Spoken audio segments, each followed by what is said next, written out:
ಸಿಕ್ಕಾಪಟ್ಟೆ ಹುಡುಗಿಯರ್ ಚಾಟ್ ಸಿಕ್ಕೊಂತಾನೆ ಹೋಯ್ತು ಸರ್. ನನಗೆ ಅದನ್ನೆಲ್ಲ ಬೇಸರಗೊಂಡು ನಾನು ಜನವರಿ 31, 2023ಗೆ ಮನೆ ಬಿಟ್ಟು ಹಿಮಾಚಲ್ ಪ್ರದೇಶ್ಗೆ ಓಡೋಗಿದ್ದೀನಿ ಸರ್. ನಾನು ಇವ್ನ ಸಾಹಸನೇ ಬೇಡ, ನನ್ನ ಜೀವನನೇ ಹಾಳು ಮಾಡಿದ್ದೇನೆ ಅಂತ.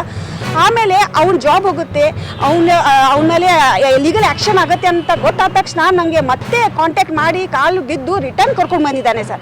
ರಿಟರ್ನ್ ಕರ್ಕೊಂಡು ಬಂದು 6 ತಿಂಗಳ ಈಗ ಸರಿಯಾಗಿ ಇದ್ಕೊಂಡು ಈಗ ಮತ್ತೆ 2ನೇ ಮ್ಯಾರೇಜ್ ಮಾಡ್ಕೊಳಕ್ಕೆ ಹೋಗ್ತಾ ಇದ್ದಾನೆ ಅನ್ನೋದು ಅವನೇ ನನಗೆ ಹೇಳಿದ್ದಾನೆ ಸರ್. ನನ್ನ ಮನೆಯವರು ಫೋರ್ಸಬಲಿ ನಂಗೆ ಮ್ಯಾರೇಜ್ ಫಿಕ್ಸ್ ಮಾಡಿದ್ದಾರೆ, ನೀನು ನನಗಿಂತ ವಯಸ್ಸಿನಲ್ಲಿ ದೊಡ್ಡವಳಿದೆಯಾ, ನಾನು ನಿನ್ನೂ ಇಟ್ಕೋತೀನಿ ಅವಳನ್ನೂ ಇಟ್ಕೋತೀನಿ, ನೀನು ಸುಮ್ಮನೆ ಇರಬೇಕು ಅಂತ ನನಗೆ ದಬ್ಬಾಳಿಕೆ ಹಾಕಿದ್ದೆ ಸರ್. ನಾನು ಕೇಳಲಿಲ್ಲ, ಅದಕ್ಕೆ ಕೇಳಿದ್ದಿದ್ರೆ ಆಮೇಲೆ ನಾನು ಸೊಸೈಟಿ ಅಟೆಂಡ್ ಮಾಡ್ಕೊಂಡೆ ಸರ್. ಅವನು ಒಟ್ಟೆ ನನಗೆ ಸ್ಪಂದಿಸ್ತಾ ಇರಲಿಲ್ಲ ಸರ್.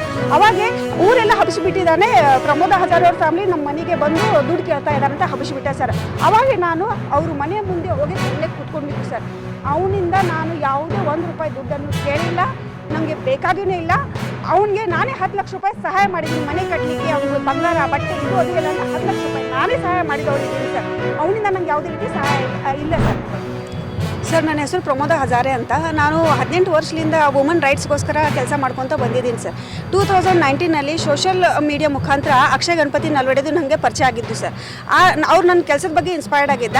ಆಮೇಲೆ ಒಂದು 6 ತಿಂಗಳು ಆದ ನಂತರ ರೆಗ್ಯುಲರ್ ಚಾಟಿಂಗ್ ಮಾಡ್ತಾ ಮೇಡಮ್ ನಿಮ್ಮ ಜೊತೆ ನನಗೆ ತುಂಬ ಹೊಂದಾಣಿಕೆ ಬಾಂಡಿಂಗ್ ಸರಿ ಆಗ್ತಿದೆ, ನಾನು ನಿಮ್ಮಂತಾನೇ ಹುಡುಗಿನ ಮದುವೆ ಆಗಬೇಕು ಅಂತ ಮ್ಯಾರೇಜ್ ಪ್ರಪೋಸಲ್ ಕೊಟ್ಟ ಸರ್. ಅವ್ನು ನನ್ನಿಂದ 14 ವರ್ಷ ಚಿಕ್ಕವನ್ನ ಆಗಿದ್ದಾನೆ. ಅದಕ್ಕೆ ನಾನು ರಿಜೆಕ್ಟ್ ಮಾಡಿಬಿಟ್ಟು ಅವನು ಎಲ್ಲ ಸೋಷಿಯಲ್ ಮೀಡಿಯಾ ಅಕೌಂಟ್ಸ್ ಬ್ಲಾಕ್ ಮಾಡಿದ್ದೆ ಸರ್. ಅವ್ನಿಗೆ ಅಷ್ಟಾದ್ರೂ ಕೂಡ ನೆಕ್ಸ್ಟ್ ಟೈಮ್ ಅವ್ನು ಲೀವ್ನಲ್ಲಿ ಬಂದಾಗ ನೇರವಾಗಿ ನಮ್ಮ ಆಫೀಸ್ಗೆ ಬಂದು ಕಾಲು ಬಿದ್ದು ಒಂಥರ ಮೈ ಮೇಲೆ ಇದು ಮಾಡ್ದಂಗೆ ಮಾಡಿ, ಸರ್ ನಾನು ಮದುವೆ ಆಗಲೇಬೇಕು, ಇಲ್ದಿದ್ರೆ ನಾನು ಯೂನಿಟ್ ಹೋಗಿ ಆತ್ಮಹತ್ಯೆ ಮಾಡ್ಕೊಂಡು ಸಾಯ್ತೀನಿ, ನಿಮ್ಗೆ ಹೆಸರು ಬರ್ದಿಟ್ಟು ಸಾಯ್ತೀನಿ ಅಂತ ಬ್ಲ್ಯಾಕ್ ಮೇಲಿಂಗ್ ಮಾಡಿ ಮದುವೆ ಆಗಿದ್ದ ಕಥೆ ಸರ್. ಇದು ಯಾವುದೋ ಒಂದು ಅಂಟಿದು ಲವ್ ಸ್ಟೋರಿ ಅಲ್ಲ ಸರ್, ಇದು ಒಂದು ಕ್ರಿಮಿನಲ್ ಕಥೆ ಸರ್.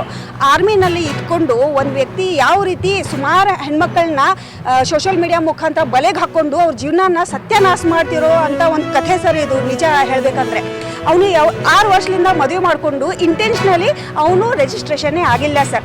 ಅದಾದ್ಮೇಲೆ ನಂದು ಒಂದು ಪ್ರೆಗ್ನೆನ್ಸಿ ನಿಂತಿತ್ತು ಸರ್ 2021ನಲ್ಲೇ. ಅವಾಗ ಈ ಪ್ರೆಗ್ನೆನ್ಸಿ ನಿಂತರೆ ನಾನು ಇವಳಿಗೆ ಮನೆಗೆ ಕರ್ಕೊಂಡು ಹೋಗಬೇಕಾಗತ್ತೆ, ಮ್ಯಾರೇಜ್ ರಿಜಿಸ್ಟ್ರೇಷನ್ ಮಾಡಲೇಬೇಕಾಗುತ್ತೆ ಅಂತ ನನಗೆ ಫೋರ್ಸಬಲಿ ಟ್ಯಾಬ್ಲೆಟ್ ಕೊಟ್ಟು ನನ್ನ ಪ್ರೆಗ್ನೆನ್ಸಿ ಕೂಡ ಟರ್ಮಿನೇಷನ್ ಮಾಡಿಸಿದ್ದಾನೆ ಸರ್.